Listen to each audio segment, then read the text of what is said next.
আমাদের জীবনে অনেক ধরনের ব্যক্তি এসে থাকেন। কেউ কেউ আমাদের সাথে থেকে যান, কেউ আমাদের থেকে দূরে চলে যান। কেউ ভালো মানুষ হন, কেউ খারাপ মানুষ।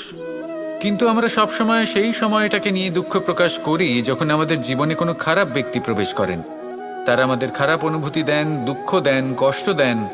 আমরা সবাই তাকে ভালো মন্দ কথা বলি। কিন্তু কেন? এমন বিভিন্ন ধরনের মানুষ, খারাপ মানুষ, ভালো মানুষ সবার জীবনেই আসেন এবং সকলকেই একটা অমূল্য শিক্ষা দান করে যান। এবার আপনি নিজেই ভেবে দেখুন, জীবনে যখন প্রথমবার আপনি আগুন স্পর্শ করেছিলেন তখন আপনি একটা শিক্ষা লাভ করেছিলেন যে আমাকে আগুনের থেকে একটু দূরে থাকতে হবে। তারপর আস্তে আস্তে আপনি শিখলেন যে কিভাবে এই আগুনকে নিয়ন্ত্রণে রাখতে হবে। তারপর আপনি শিখলেন যে কিভাবে নিজের জীবনে তাকে প্রয়োগ করতে হবে, তা সে অন্ধকারে প্রকাশ লাভ করার জন্য হোক বা খাবার বানানোর জন্য। সেইভাবেই কোনো খারাপ ব্যক্তি যখন আপনার জীবনে আসে কোনো শিক্ষা দিয়ে যান, তার প্রতি কৃতজ্ঞ থাকুন। তার বিষয় খারাপ ভাবার বা খারাপ অনুভূতি নিয়ে থাকার কোনো প্রয়োজন নেই। সেই শিক্ষা লাভ করুন, ইতিবাচক মনোভাব নিয়ে জীবনের সামনে এগোতে থাকুন।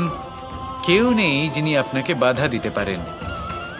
আসুন আমার সাথে ভালোবেসে বলুন, রাধা রাধা।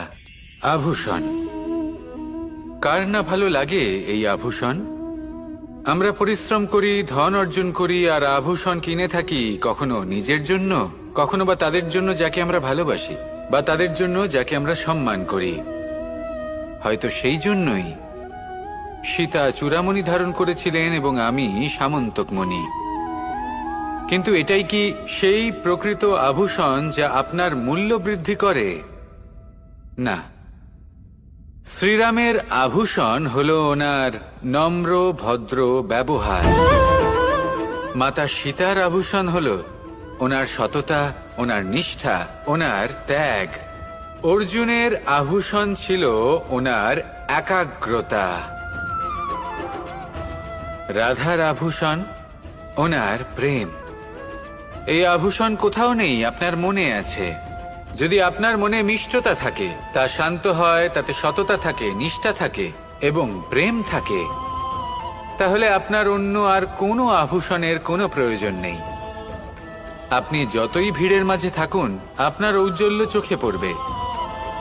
আসুন আর আমার সাথে ভালোবেসে বলুন, রাধা রাধা। এই সংসারে অনেক অনেক এমন জ্ঞানী আছেন যারা নিজের সমস্ত জীবন জ্ঞান অর্জন করতে অতিবাহিত করেছেন। এই সংসারে এমন কোনো বেদ নেই, কোনো পুরাণ নেই, কোনো শাস্ত্র নেই, কোনো ভাষা নেই যা ওনারা জানেন না। এমন কোনো বিষয় নেই যা নিয়ে ওনারা কোনো বক্তব্য রাখতে পারবেন না। কিন্তু আমরা এই সকল জ্ঞানীকে কি ভালোবাসতে পারি? এনাদের সকলকে সম্মান করতে পারি না। কারণটা কি? দেখুন, বেদ পড়া একটি আলাদা বিষয়, বেদনা বুঝতে পারা অন্য ব্যাপার। এবং বেদনা বোঝার জন্য, সেই জ্ঞান লাভ করার জন্য আপনাকে মন থেকে করুণা এবং প্রেমের সঠিক অর্থ বুঝতে হবে। সামনের ব্যক্তির বেদনা বুঝতে হবে, তার যন্ত্রণাকে বুঝতে হবে। তারপর যে জ্ঞান আপনি অর্জন করেছেন বেদ থেকে, পুরাণ থেকে, শাস্ত্র থেকে, তা প্রয়োগ করে তার বেদনার নিবারণ করা, সেটা বেশি গুরুত্বপূর্ণ। সেই জন্য জীবনে শুধুমাত্র শাস্ত্র এবং বেদ পড়ে জ্ঞান অর্জন করতে সময় নষ্ট করবেন না। মন থেকে প্রেমের কি অর্থ সেই বিষয়ে জ্ঞান লাভ করার চেষ্টা করুন। করুণাও বুঝতে চেষ্টা করুন। একজন শ্রেষ্ঠ ব্যক্তি হয়ে উঠুন আর আমার সাথে ভালোবেসে বলুন, রাধা রাধা। শব্দ, শব্দ আসলে কি? শুধুই কয়েকটি অক্ষরের সমষ্টি, নাকি আমাদের বাণী? এই শব্দ এমন এক শক্তি যা কাউকেই নিজের বশবর্তী করে ফেলতে পারে। শব্দ এমন এক অস্ত্র যা কাউকে ক্ষত বিক্ষত করে দিতে পারে। এই শব্দ হলো একটি নাদ স্বরূপ যা কোনো ঘুমন্ত ব্যক্তিকেও জাগিয়ে তুলতে পারে এবং নিজের লক্ষ্যের দিকে অগ্রসর করতে পারে। শব্দে এত শক্তি আছে যে কারোর মনে এতটা আঘাত দিতে পারে যে সে হয়তো জীবনে আর কখনো এগোতেই পারল না। তাহলে এই শব্দের প্রয়োগ খুব ভেবেচিন্তে করবেন। এবং এই শব্দের মতোই হলো নীরবতা। অনেক সময় এই নীরবতা আমাদের সহায়ক হয়ে ওঠে, অনেক সময় এটা আমাদের অনুশোচনাকে অনেক বেশি বাড়িয়ে তুলতে পারে। ভীষ্ম পিতামহ, অঙ্গরাজ কর্ণ যখন দ্রৌপদীর বস্ত্রহরণ হচ্ছিল তখন এনারা নীরব ছিলেন, দুর্যোধনের বিরোধিতা করেননি, ওকে বাধা দেননি। আর তারপর কি হলো সেটা আপনারা সকলে জানেন। দেখতে গেলে নীরবতা চুপ করে থাকা, কিন্তু যদি কোনো দুষ্টের সামনে চুপ করে থাকেন, যদি তার বিরোধিতা না করতে পারেন, তাহলে এই নীরবতাই অনেক বড় পাপের আকার ধারণ করে। মনে রাখবেন আর আমার সাথে ভালোবেসে বলবেন, রাধা রাধা। মহাভারতে অনেক যোদ্ধারা অংশগ্রহণ করেছিলেন, সবাই ছিলেন শ্রেষ্ঠ কুলের। কেউ কেউ ছিলেন বড় বড় রাজ্যের রাজা, কেউ কেউ ছিলেন দেবতার পুত্র। এনারা সবাই অংশ নিয়েছিলেন, এনারা সবাই শ্রেষ্ঠ কুলের, প্রত্যেকে ভালো পরিবেশ পেয়েছেন। কিন্তু সেখানেই অন্যদিকে ছিল বারবারিক, অসুরপুত্র বারবারিক। এবং এই অসুরপুত্র বারবারিকই এই সময় দাঁড়িয়ে ভগবান রূপে স্থাপিত হয়ে আছেন, পুজো করা হয় তাকে। কারণটা কি? নির্বাচন। বারবারিক একটি দ্বন্দ্বের মধ্যে ছিলেন, ঠিক যেমন প্রত্যেক যোদ্ধার জীবনে দ্বন্দ্ব এসে থাকে। তখন সে কি নির্বাচন করবে সেটা হলো অত্যন্ত গুরুত্বপূর্ণ। বারবারিকের কাছে এত শক্তি ছিল যে একটি মাত্র বাণ প্রয়োগ করে সবাইকে নাশ করতে পারত। দ্বন্দ্ব ছিল একটাই, যে ও নির্বাচন করতেই পারছিল না কোন পক্ষ হয়ে যুদ্ধ করবে। ওর নির্বাচন ছিল এটাই যে ও কোনো পক্ষের হয়েই যুদ্ধ করবে না, বরং নিজের মস্তক সে দান করবে। আর এই কর্মের কারণে, এই নির্বাচনের কারণে আজকের সময়ে দাঁড়িয়ে ওকে ঘাটুশ্যাম রূপে পুজো করা হয়। মনে রাখবেন, শুধু আপনার ব্যক্তিত্ব গুরুত্বপূর্ণ নয়, আপনি কোথা থেকে আসছেন, কোন কুলে আপনার জন্ম, শুধুমাত্র সেটা গুরুত্বপূর্ণ নয়। সব থেকে বেশি গুরুত্বপূর্ণ হলো আপনার কর্ম, আপনার নির্বাচন। আসুন আমার সাথে ভালোবেসে বলুন, রাধা রাধা। পায়েস হলো আমার বিশেষ প্রিয়, এর মধুর স্বাদ মনকে প্রফুল্ল করে তোলে। ছোটবেলায় মা আমার জন্য পায়েস বানাতেন এবং আমাকে বলতেন যে গরম থাকতে থাকতে খেয়ে নে কানাই, ঠান্ডা হয়ে গেলে ভালো লাগবে না। কিন্তু আমিও দুষ্টু ছিলাম, ঠান্ডা হওয়া পর্যন্ত অপেক্ষা করতাম, আর ঠান্ডা হয়ে যাবার পরে মার কাছে যেতাম আর ওনাকে বলতাম যে মা, পায়েস তো ঠান্ডা হয়ে গেছে, এটা গরম করে দিন। তখন মা হাসতেন আর বলতেন যে পায়েস না হয় আমি আবার গরম করে দেব কানাই, কিন্তু এর মধুর স্বাদ, সেই মিষ্টত্ব, সেই সুবাস, সেটা আবার ফিরে আসবে না। কথাটা সত্যি। আর এই সত্যটাই আমাদেরও জীবনের সত্য। আমাদের জীবনের মধুর সম্পর্কগুলি, এতে যখন কটুভাব প্রবেশ করে তখন সেই মিষ্টত্ব ফিরিয়ে আনা প্রায় অসম্ভব ব্যাপার হয়ে যায়। আপনি চেষ্টা করে সেই সম্পর্ক ঠিক করতেই পারবেন, তার জন্য অগাধ পরিশ্রম করতে হবে, কিন্তু আবার সেই মিষ্টত্ব কখনো ফিরে আসবে না। সেই জন্য আপনার জীবনের যে মধুর সম্পর্ক আছে, যতটা সম্ভব চেষ্টা করুন তাতে মিষ্টত্ব বজায় রাখতে। কটুভাব আসতে দেবেন না। আসুন আর আমার সাথে মধুর স্বরে বলুন, রাধা রাধা। কখনো কোনো প্রজাপতিকে উড়তে দেখেছেন? কি সুন্দর উড়ে বেড়ায় সে, এক ফুল থেকে অন্য ফুলে, এক পাতা থেকে অন্য পাতার ওপর। কিন্তু সে কিভাবে উড়তে শেখে কখনো ভেবেছেন? জন্ম থেকেই কিন্তু প্রজাপতির ডানা থাকে না, ও কিন্তু ছোট্ট একটা ডিমের আকারে জন্ম লাভ করে। তারপর সেই ডিমটি ভেঙে একটি কীট বাইরে আসে, আস্তে আস্তে সে বড় হয়, ওর শক্তি বৃদ্ধি পায়। তারপর সে সেই কীট দশা ত্যাগ করে নিজের ডানাগুলি মেলে। এই প্রক্রিয়া তার কাছে সরল নয়, অত্যন্ত যন্ত্রণাদায়ক প্রক্রিয়া, কিন্তু সে সেই যন্ত্রণা মেনে নেয়। আর তারপর আস্তে আস্তে সে উড়তে শেখে। শুধুমাত্র আকাশে উড়ে বেড়ায় তা নয়, আমাদের মনের মাঝে উড়ে বেড়ায়। এবার এই ডিম থেকে প্রজাপতি হয়ে ওঠার যে যাত্রা, এটা যতটা কঠিন, ততটাই কঠিন হয় এই সংসারে শ্রেষ্ঠ কর্ম করা, ততটাই কঠিন হয় এই সংসারে মহান হয়ে ওঠা।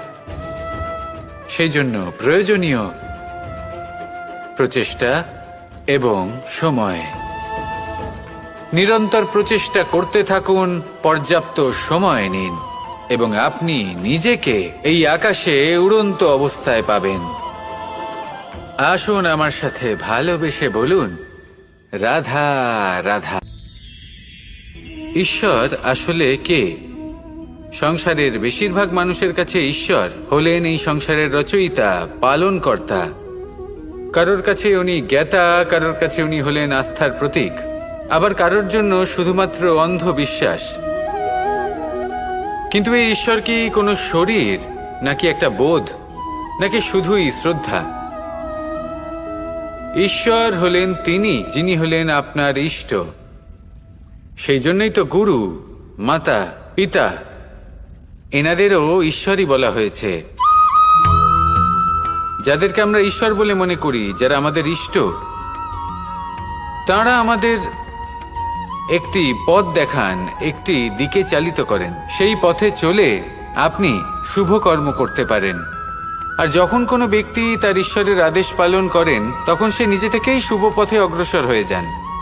বেশ কয়েকজন মানুষ ঈশ্বরের ওপর আস্থা রাখেন এবং ভাবেন যে অনুচিত কোনো কাজ করা উচিত নয়, ঈশ্বর দেখছেন। ওনারা ভয় পান যে কোনো অনুচিত কর্ম করলে কে জানে তার পরিণাম কি হবে। এমন অনেক ব্যক্তি রয়েছেন যারা ঈশ্বরকে বিশ্বাস করেন এবং জানেন যে ঈশ্বর তাদেরকে দেখছেন। তাই যে যে শুভ কর্ম ওনারা করেছেন তার ফল তারা অবশ্যই পাবেন। এবার আপনি ভয় পেয়ে ঈশ্বরকে বিশ্বাস করবেন, নাকি বিশ্বাসের দ্বারা ঈশ্বরকে বিশ্বাস করবেন, সেই সিদ্ধান্ত আপনারই। কিন্তু হ্যাঁ, যদি আপনার মনে ঈশ্বরের জন্য কোনো স্থান থাকে, যদি আপনার কোনো ইষ্ট থাকেন, যদি আপনি কাউকে ঈশ্বর মনে করেন, যার প্রত্যেক আদেশ আপনি পালন করে থাকেন, তাহলে বলি, ঈশ্বর কখনো আপনাকে অনুচিত পথে চালিত করবেন না। আসুন আমার সাথে ভালোবেসে বলুন, রাধা রাধা। এই সংসারে ভিন্ন ভিন্ন ধরনের গাছ আছে, অসংখ্য ধরনের প্রজাতি আছে। কিছু গাছ পাতা দিয়ে থাকে, কিছু ফুল, কিছু ফল। কেউ ছায়া প্রদান করে, কেউ শীতলতা প্রদান করে, কেউ নিজেকে খুব কষ্ট দিয়ে এই সংসারের বিকাশে সহায়ক হয়ে ওঠে। কিন্তু এই সবার মধ্যে একটা বিষয় কিন্তু সমান। এরা প্রত্যেকেই পাতা ছাড়া, ফুল ছাড়া, ফল ছাড়া জীবিত থাকতেই পারে, কিন্তু কোনো বৃক্ষই শিকড় ছাড়া বেঁচে থাকতেই পারে না। এটাই হলো রাধার। ঠিক সেইভাবেই আমাদের জীবনে শক্তি হোক, ধন হোক বা সাফল্য হোক, আমাদের বা আমাদের পরিবারের প্রসন্নতাই হোক, এই সব কিছুর আধার হলো, সব কিছুর মূল হলো পরিশ্রম। তাই জীবনে চিরকাল পরিশ্রম করতে থাকুন। যদি আপনি জীবনে মহান হবার পথে অগ্রসর হতে চান, তাহলে পরিশ্রম করুন। এই পরিশ্রম দ্বারাই নিজের পরিবারকে প্রসন্ন করুন, নিজের বন্ধুদের প্রসন্ন করুন, এই সমাজকে গর্বিত করুন। আসুন আমার সাথে ভালোবেসে বলুন, রাধা রাধা। একে বালি বলুন, মাটি বলুন বা ধুলো বলুন, এ দিয়ে কত কিছু করা সম্ভব। এ দিয়ে আপনি নিজের বাসস্থান নির্মাণ করতে পারেন, প্রাচীর গড়ে তুলতে পারেন, অট্টালিকা নির্মাণ করতে পারেন। কিন্তু যদি এই বালিকে আপনি মুষ্টিবদ্ধ করে রাখতে চান, তাহলে তা হাত থেকে ফসকে যাবে। আপনি কখনোই একে মুষ্টিবদ্ধ করতে পারবেন না। এরকমই হয় আমাদের জীবন, আর এরকমই হয় সময়। এই মুষ্টিবদ্ধ করা বালির মতো। সময়কে আমরা বাধা দিতে পারবো না, আটকেও রাখতে পারবো না। এ হলো প্রবাহমান। জন্ম থেকে মৃত্যু পর্যন্ত এই যে সময়, তা খুবই সীমিত। আর এই সময় আমরা যেটাই করি তার দ্বারাই আমাদের মূল্য নির্ধারিত হয়। আর এই সংসার থেকে চলে যাওয়ার পরেও এই সংসার এই সব কর্মের জন্যই আমাদের মনে রাখে। তাই যদি আপনি এটা ভাবেন যে আজ যে কর্ম করার ছিল আমি না হয় কাল করে নেব, কাল আমার লক্ষ্যে পৌঁছানোর কথা ছিল, আমি পরশু পৌঁছবো না। এই সময় খুব মূল্যবান, একে নষ্ট করবেন না। এই সময়কে সদ্ব্যবহার করুন, মহান হবার পথে অগ্রসর হন। একে যদি মুষ্টিবদ্ধ করে রাখার চেষ্টা করেন,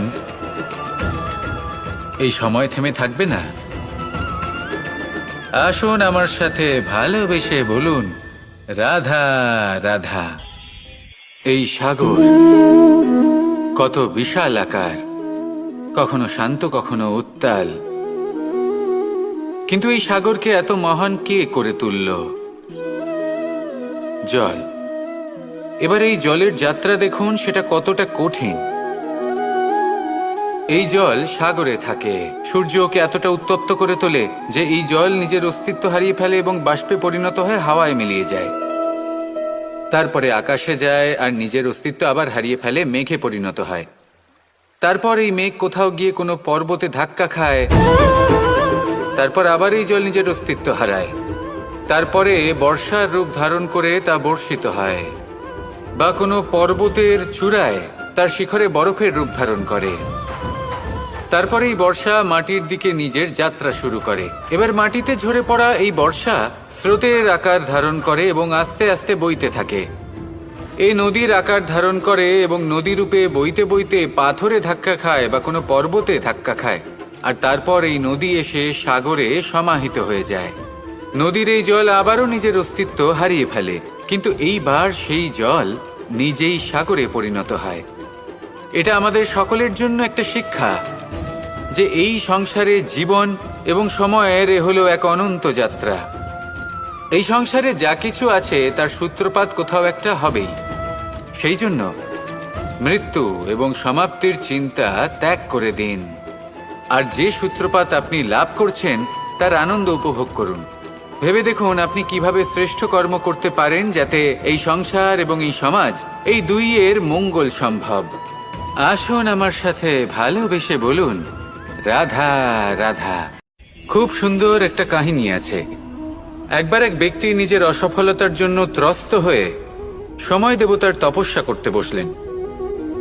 উনি তপস্যা করলেন এবং সময় দেবতা প্রসন্ন হলেন, মানুষের রূপ ধারণ করে ওনার সামনে প্রকট হলেন।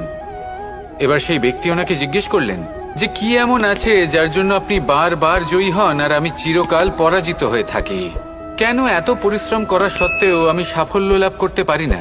তখন সময় দেবতা উত্তর দিলেন যে দিন হোক বা রাত, ঝড় হোক বা ভূমিকম্প, রোদ হোক বা বৃষ্টি হোক, সময়ের সূত্রপাত হোক বা প্রলয়, আমি থামি না, আমি চলতেই থাকি। আর সেই জন্য যিনি থেমে যান তিনি পরাজিত হন আর আমি জয়ী হই। এটাই আমাদের শিখতে হবে। জীবনে সবসময় চলতে থাকুন, কখনো থামবেন না। হ্যাঁ, কিছুক্ষণের জন্য বিরতি নিতে পারেন, বিশ্রাম করার জন্য, নিজেকে আরো সশক্ত করে তোলার জন্য, কিন্তু থেমে যাবেন না। নিরন্তর কর্ম করতে থাকুন, পরিশ্রম করতে থাকুন, তবেই এই সংসার আপনাকে মনে রাখবে। আসুন আমার সাথে ভালোবেসে বলুন, রাধা রাধা। আমাদের সকলের জীবনে একটা লক্ষ্য থাকে যেটা আমরা লাভ করতে চাই। ঠিক যেন একটা প্রতিস্পর্ধা বিদ্যমান যে কে সব থেকে আগে নিজের লক্ষ্যে পৌঁছতে পারবে। আর সেই জন্য আমরা সকলেই খুব তাড়াতাড়ি এগোতে চেষ্টা করি, বড় এবং দীর্ঘ পদক্ষেপ ফেলি যাতে তাড়াতাড়ি নিজের লক্ষ্যে পৌঁছতে পারি। কিন্তু এক অত্যন্ত গুরুত্বপূর্ণ বিষয় আছে, সবসময় লক্ষ্য সামনে থাকবে না, কখনো কখনো তা খুঁজতে হয়। এই যাত্রা খুব কঠিন হতে পারে, আর ঠিক এই কারণেই সবসময় দ্রুত গতিতে চলা বা তাড়াতাড়ি পথে চলা সেটা আবশ্যক নয়। তার থেকেও বেশি গুরুত্বপূর্ণ হলো ভেবেচিন্তে তারপর পথ চলা। যদি ভেবেচিন্তে পদক্ষেপ ফেলেন, চলতে পারেন, তাহলে সেটাই সর্বশ্রেষ্ঠ পদক্ষেপ। কখন কোন দিকে যেতে হবে, কখন কোথায় দিক পাল্টানো যাবে না, কখন গতি বেশি রাখতে হবে, কখন কম, কখন থামবো, কখন চলবো, এই সব কিছুর বিষয়ে জ্ঞান অত্যন্ত গুরুত্বপূর্ণ এবং ভেবে চিন্তে চলতেই হবে। সেই জন্য শুধু তীব্র গতিতে সামনে এগোলে চলবে না, ভাবনা চিন্তা করে এগোতে হবে। আসুন আমার সাথে ভালোবেসে বলুন, রাধা রাধা। এই সংসারের সব থেকে বড় সত্যি হলো জন্ম এবং মৃত্যু, কিন্তু আরো বড় একটা সত্য আছে, মিত্র এবং শত্রু যা আমাদের সকলের জীবনে থাকে। মিত্র সে যে আমাদের সঙ্গ দেয় এবং সংসারের সব থেকে উঁচু শিখরে আমাদের নিয়ে যায়, এবং শত্রু সে যে যে কোনো মুহূর্তে যে কোনো শিখর থেকে আমাদের নিচে ফেলে দিতে পারে। এবার বিচিত্র ব্যাপার হলো এটাই যে আমরা নিজেরাই এদের সাথে নিয়ে চলি, নিজেরাই এদের পালন করি। তা কি করে? প্রথমে বুঝুন এই মিত্র এবং শত্রু কারা। আপনার নিজের মন, আর কেউ নয়। এই মনই হলো মিত্র। যখন তাতে ভারসাম্য বজায় থাকে, তা নিয়ন্ত্রিত থাকে, তা পবিত্র হয়। কিন্তু যদি এই মন অনিয়ন্ত্রিত হয়ে পড়ে, যদি আপনাকে সে নিয়ন্ত্রণ করতে শুরু করে, তখন সেই আপনার সব থেকে বড় শত্রু হয়। সেই জন্য এই মনের ওপর নিয়ন্ত্রণ রাখতে শিখুন, এতে ভারসাম্য বজায় রাখতে শিখুন। তাহলে আপনি এমন এক বন্ধুকে পাবেন যে আপনাকে এই সংসারের শিখরে পৌঁছে দেবে। আসুন আমার সাথে ভালোবেসে বলুন, রাধা রাধা। আমাদের জীবনে গুরুজনেরা, জ্ঞানী মানুষজন সবসময় একটা কথা বলেন, ধৈর্য ধরো। শুধুমাত্র দুটো শব্দ, কিন্তু কতটা বিশাল সেটা বোঝার চেষ্টা করুন। ছোট একটা অস্ত্র হাতে নিন এবং একটা বিশাল পর্বতে নিরন্তর প্রহার করতে থাকুন। ধৈর্য ধরে সেই কাজ করতে থাকুন।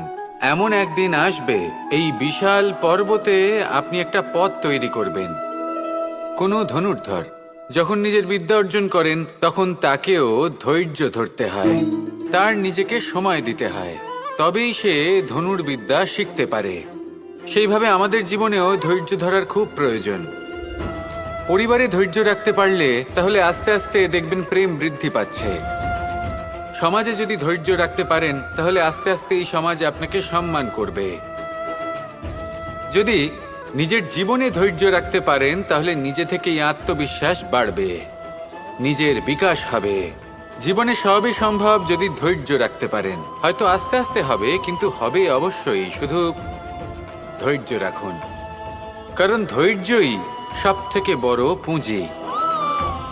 আসুন আর আমার সাথে ভালোবেসে বলুন, রাধা রাধা।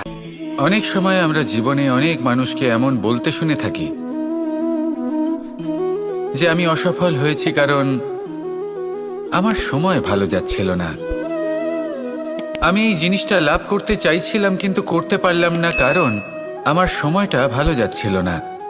আমি আমার জীবনে ওই মহান কাজটা করতে চাইছিলাম কিন্তু করতে পারলাম না। কেন? কারণ আমার সময়টা ভালো যাচ্ছিল না। কিন্তু যে মুহূর্তে ভালো সময় আমার জীবনে আসবে, আমি সব কিছু প্রাপ্ত করব। এমন প্রায় প্রত্যেকেই বলেন। আসুন একটা কথা বোঝা যাক। একজন মালিকে দেখুন, সে প্রত্যেক দিন গাছের সেবা করে, তাকে জল দেয়, তার যত্ন আত্তি করে। কেন? প্রত্যেক দিন সেই গাছ ফল দেয় না। সঠিক সময় এলে তবেই সেই গাছ ফল দেয়, কিন্তু প্রত্যেক দিন মালি তার সেবা করে, তাকে যত্ন করে। শুধুমাত্র তখন করে না যখন সেই গাছ ফল দিতে সক্ষম। আর যদি মালি গাছের যত্ন প্রতিদিন না করে, তাহলে হয়তো সেই গাছ ফল দিতেই পারবে না। এটাই হলো আমাদের জন্য একটা শিক্ষা। যখন সময় আমাদের জন্য অপেক্ষা করে না, তখন আপনি সময়ের জন্য কেন অপেক্ষা করছেন? ভালো সময়ের জন্য অপেক্ষা করবেন না। ভালো এবং শুভ কর্ম দ্বারা ভালো সময়কে নিজের কাছে টেনে আনুন। নিরন্তর কর্ম করুন, পরিশ্রম করতে থাকুন। শুভ সময় আপনা থেকেই আপনার কাছে আসবে। আসুন আমার সাথে ভালোবেসে বলুন, রাধা রাধা। আমাদের জীবনে যখনই আমরা কোনো বড় দায়িত্বের সম্মুখীন হই, তখন আমরা তার থেকে দূরে পালাই আর এই অজুহাত দিই যে না না, এত বেশি ভার বহন করার যোগ্যতা আমার নেই, আমি করতেই পারবো না। দেখুন, এই সংসারে ভিন্ন ভিন্ন ধরনের গাছ আছে, ছোট গাছ, বড় গাছ, কিন্তু বটগাছের মতো বড় এবং নিবিড় গাছ আর একটাও নেই। সে নিঃস্বার্থভাবে এই সংসারকে সেবা করে যায়, ছায়া প্রদান করে, শীতলতা প্রদান করে। আর যখন এমন সময় আসে যখন তার ওপর বোঝা অত্যন্ত বেড়ে যায়, সে কিন্তু কোনোভাবেই ভেঙে পড়ে না। তখন সে নিজের নিঃস্বার্থ কর্মের ফল লাভ করে, সেই নিঃস্বার্থ কর্ম যা সে করেছে। তার দেহ থেকে ছোট ছোট ঝুড়ি বার হয় এবং তা কাণ্ডের আকার ধারণ করে। সেই কাণ্ড মাটির কাছে পৌঁছয় এবং তারপর তা বটগাছের সহায়ক হয়ে ওঠে।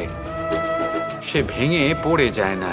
এইভাবে আপনিও জীবনে নিঃস্বার্থভাবে সবার সেবা করুন, ভালোবাসুন, সবাইকে সাহায্য করুন। যেদিন আপনার ওপর বোঝা অত্যন্ত বেড়ে যাবে, সেদিন এই সব মানুষ আপনাকে সাহায্য করার জন্য আসবেন, আপনার শক্তি হয়ে উঠবেন, আর আপনি বটগাছের মতোই মহান এবং বিশাল হয়ে উঠবেন। আসুন আর আমার সাথে ভালোবেসে বলুন, রাধা রাধা। এই সংসারের সব থেকে বড় রোগ কোনটা?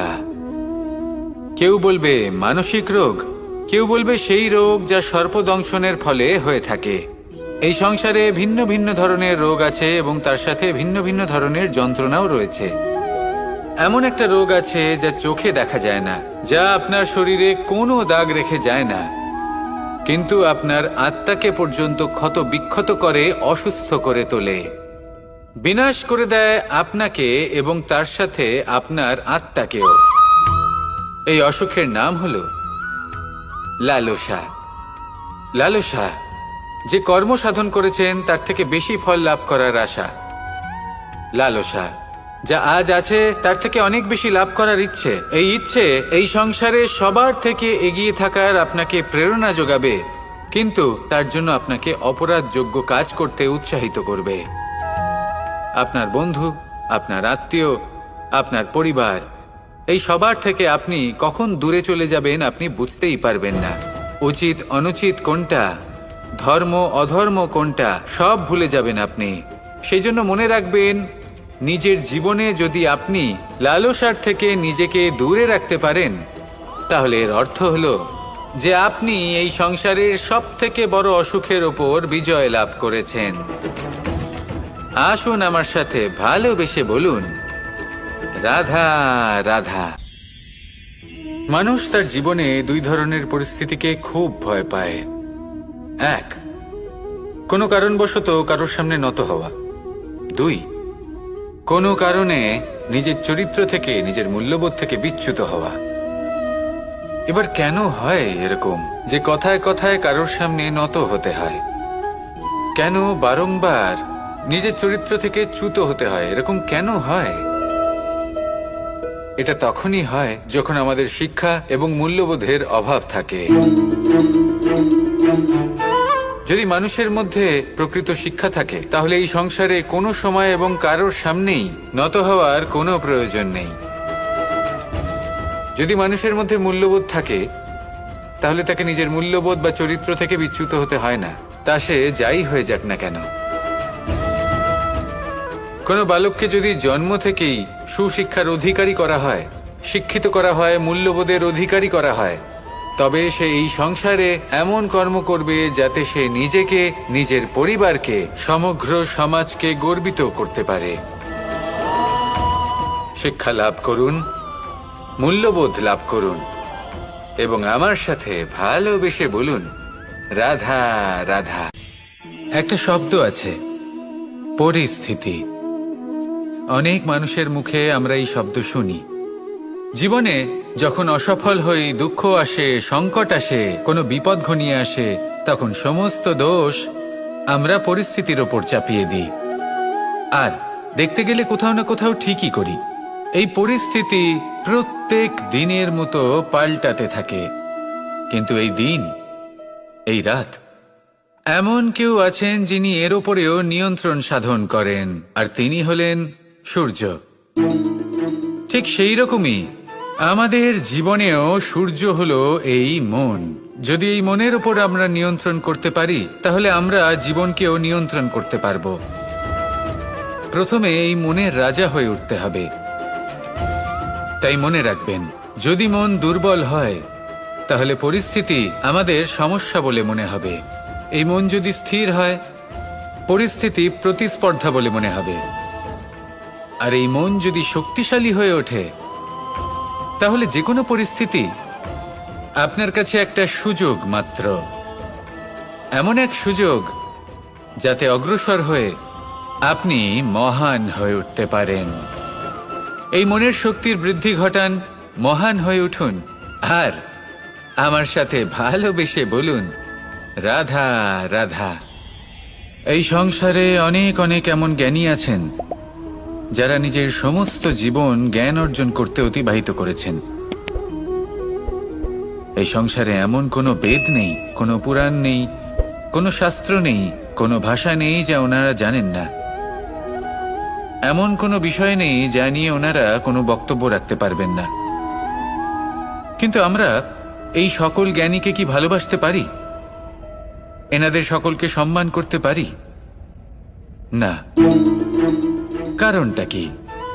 দেখুন, বেদ পড়া একটি আলাদা বিষয়, বেদনা বুঝতে পারা অন্য ব্যাপার। এবং বেদনা বোঝার জন্য, সেই জ্ঞান লাভ করার জন্য আপনাকে মন থেকে করুণা এবং প্রেমের সঠিক অর্থ বুঝতে হবে। সামনের ব্যক্তির বেদনা বুঝতে হবে, তার যন্ত্রণাকে বুঝতে হবে। তারপর যে জ্ঞান আপনি অর্জন করেছেন বেদ থেকে, পুরাণ থেকে, শাস্ত্র থেকে, তা প্রয়োগ করে তার বেদনার নিবারণ করা, সেটা বেশি গুরুত্বপূর্ণ। সেই জন্য জীবনে শুধুমাত্র শাস্ত্র এবং বেদ পড়ে জ্ঞান অর্জন করতে সময় নষ্ট করবেন না। মন থেকে প্রেমের কি অর্থ সেই বিষয়ে জ্ঞান লাভ করার চেষ্টা করুন, করুণাও বুঝতে চেষ্টা করুন। একজন শ্রেষ্ঠ ব্যক্তি হয়ে উঠুন, আর আমার সাথে ভালোবেসে বলুন, রাধা রাধা। আমাদের জীবনে অনেক ধরনের ব্যক্তি এসে থাকেন। কেউ কেউ আমাদের সাথে থেকে যান, কেউ আমাদের থেকে দূরে চলে যান। কেউ ভালো মানুষ হন, কেউ খারাপ মানুষ। কিন্তু আমরা সবসময় সেই সময়টাকে নিয়ে দুঃখ প্রকাশ করি যখন আমাদের জীবনে কোনো খারাপ ব্যক্তি প্রবেশ করেন। তারা আমাদের খারাপ অনুভূতি দেন, দুঃখ দেন, কষ্ট দেন। আমরা সবাই তাকে ভালো মন্দ কথা বলি। কিন্তু কেন? এমন বিভিন্ন ধরনের মানুষ, খারাপ মানুষ, ভালো মানুষ, সবার জীবনেই আসেন এবং সকলকেই একটা অমূল্য শিক্ষা দান করে যান। এবার আপনি নিজেই ভেবে দেখুন, জীবনে যখন প্রথমবার আপনি আগুন স্পর্শ করেছিলেন, তখন আপনি একটা শিক্ষা লাভ করেছিলেন যে আমাকে আগুনের থেকে একটু দূরে থাকতে হবে। তারপর আস্তে আস্তে আপনি শিখলেন যে কিভাবে এই আগুনকে নিয়ন্ত্রণে রাখতে হবে। তারপর আপনি শিখলেন যে কিভাবে নিজের জীবনে তাকে প্রয়োগ করতে হবে, তা সে অন্ধকারে প্রকাশ লাভ করার জন্য হোক বা খাবার বানানোর জন্য। সেইভাবেই কোনো খারাপ ব্যক্তি যখন আপনার জীবনে আসে, কোনো শিক্ষা দিয়ে যান, তার প্রতি কৃতজ্ঞ থাকুন। তার বিষয় খারাপ ভাবার বা খারাপ অনুভূতি নিয়ে থাকার কোনো প্রয়োজন নেই। সেই শিক্ষা লাভ করুন, ইতিবাচক মনোভাব নিয়ে জীবনের সামনে এগোতে থাকুন। কেউ নেই যিনি আপনাকে বাধা দিতে পারেন। আসুন আমার সাথে ভালোবেসে বলুন, রাধা রাধা। আভূষণ, কার না ভালো লাগে এই আভূষণ? আমরা পরিশ্রম করি, ধন অর্জন করি, আর আভূষণ কিনে থাকি, কখনো নিজের জন্য, কখনো বা তাদের জন্য যাকে আমরা ভালোবাসি, বা তাদের জন্য যাকে আমরা সম্মান করি। হয়তো সেই জন্যই সীতা চূড়ামণি ধারণ করেছিলেন এবং আমি সামন্তকমণি।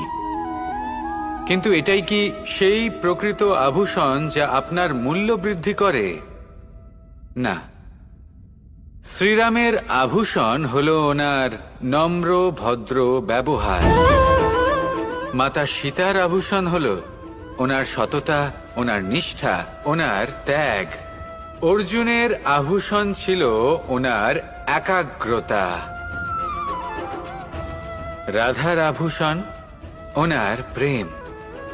এই আভূষণ কোথাও নেই, আপনার মনে আছে।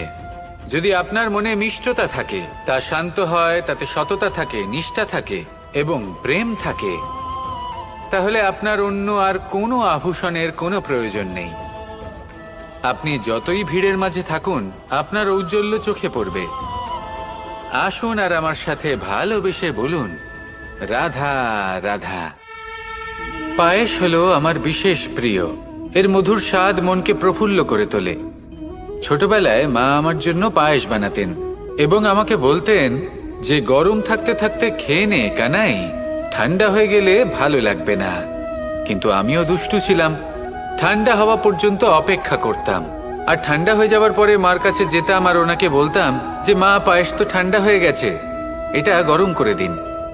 তখন মা হাসতেন আর বলতেন যে পায়েস না হয় আমি আবার গরম করে দেব কানাই, কিন্তু এর মধুর স্বাদ, সেই মিষ্টত্ব, সেই সুবাস, সেটা আবার ফিরে আসবে না। কথাটা সত্যি। আর এই সত্যটাই আমাদেরও জীবনের সত্য। আমাদের জীবনের মধুর সম্পর্কগুলি, এতে যখন কটুভাব প্রবেশ করে তখন সেই মিষ্টত্ব ফিরিয়ে আনা প্রায় অসম্ভব ব্যাপার হয়ে যায়। আপনি চেষ্টা করে সেই সম্পর্ক ঠিক করতেই পারবেন, তার জন্য অগাধ পরিশ্রম করতে হবে, কিন্তু আবার সেই মিষ্টত্ব কখনো ফিরে আসবে না। সেই জন্য আপনার জীবনের যে মধুর সম্পর্ক আছে, যতটা সম্ভব চেষ্টা করুন তাতে মিষ্টত্ব বজায় রাখতে। কটুভাব আসতে দেবেন না। আসুন আর আমার সাথে মধুর স্বরে বলুন, রাধা রাধা। শব্দ, শব্দ আসলে কি? শুধুই কয়েকটি অক্ষরের সমষ্টি, নাকি আমাদের বাণী? এই শব্দ এমন এক শক্তি যা কাউকেই নিজের বশবর্তী করে ফেলতে পারে। শব্দ এমন এক অস্ত্র যা কাউকে ক্ষত বিক্ষত করে দিতে পারে। এই শব্দ হলো একটি নাদ স্বরূপ যা কোনো ঘুমন্ত ব্যক্তিকেও জাগিয়ে তুলতে পারে এবং নিজের লক্ষ্যের দিকে অগ্রসর করতে পারে। শব্দে এত শক্তি আছে যে কারোর মনে এতটা আঘাত দিতে পারে যে সে হয়তো জীবনে আর কখনো এগোতেই পারল না।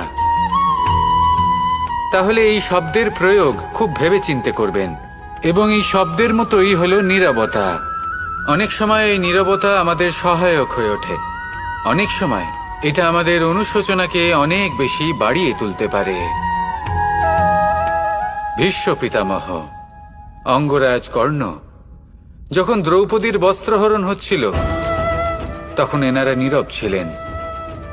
দুর্যোধনের বিরোধিতা করেননি, ওকে বাধা দেননি। আর তারপর কি হলো সেটা আপনারা সকলে জানেন। দেখতে গেলে নীরবতা চুপ করে থাকা, কিন্তু যদি কোনো দুষ্টের সামনে চুপ করে থাকেন, যদি তার বিরোধিতা না করতে পারেন, তাহলে এই নীরবতাই অনেক বড় পাপের আকার ধারণ করে। মনে রাখবেন আর আমার সাথে ভালোবেসে বলবেন, রাধা রাধা। মহাভারতে অনেক যোদ্ধারা অংশগ্রহণ করেছিলেন। সবাই ছিলেন শ্রেষ্ঠ কুলের। কেউ কেউ ছিলেন বড় বড় রাজ্যের রাজা, কেউ কেউ ছিলেন দেবতার পুত্র। এনারা সবাই অংশ নিয়েছিলেন। এনারা সবাই শ্রেষ্ঠ কুলের, প্রত্যেকে ভালো পরিবেশ পেয়েছেন। কিন্তু সেখানেই অন্যদিকে ছিল বারবারিক, অসুরপুত্র বারবারিক। এবং এই অসুরপুত্র বারবারিকই এই সময় দাঁড়িয়ে ভগবান রূপে স্থাপিত হয়ে আছেন। পুজো করা হয় তাকে। কারণটা কি? নির্বাচন। বারবারিক একটি দ্বন্দ্বের মধ্যে ছিলেন। ঠিক যেমন প্রত্যেক যোদ্ধার জীবনে দ্বন্দ্ব এসে থাকে, তখন সে কি নির্বাচন করবে সেটা হলো অত্যন্ত গুরুত্বপূর্ণ। বারবারিকের কাছে এত শক্তি ছিল যে একটি মাত্র বাণ প্রয়োগ করে সবাইকে নাশ করতে পারত। দ্বন্দ্ব ছিল একটাই, যে ও নির্বাচন করতেই পারছিল না কোন পক্ষ হয়ে যুদ্ধ করবে। ওর নির্বাচন ছিল এটাই যে ও কোনো পক্ষের হয়েই যুদ্ধ করবে না, বরং নিজের মস্তক সে দান করবে। আর এই কর্মের কারণে, এই নির্বাচনের কারণে আজকের সময়ে দাঁড়িয়ে ওকে ঘাটুশ্যাম রূপে পুজো করা হয়। মনে রাখবেন, শুধু আপনার ব্যক্তিত্ব গুরুত্বপূর্ণ নয়, আপনি কোথা থেকে আসছেন, কোন কুলে আপনার জন্ম, শুধুমাত্র সেটা গুরুত্বপূর্ণ নয়। সব থেকে বেশি গুরুত্বপূর্ণ হলো আপনার কর্ম, আপনার নির্বাচন। আসুন আমার সাথে ভালোবেসে বলুন, রাধা রাধা।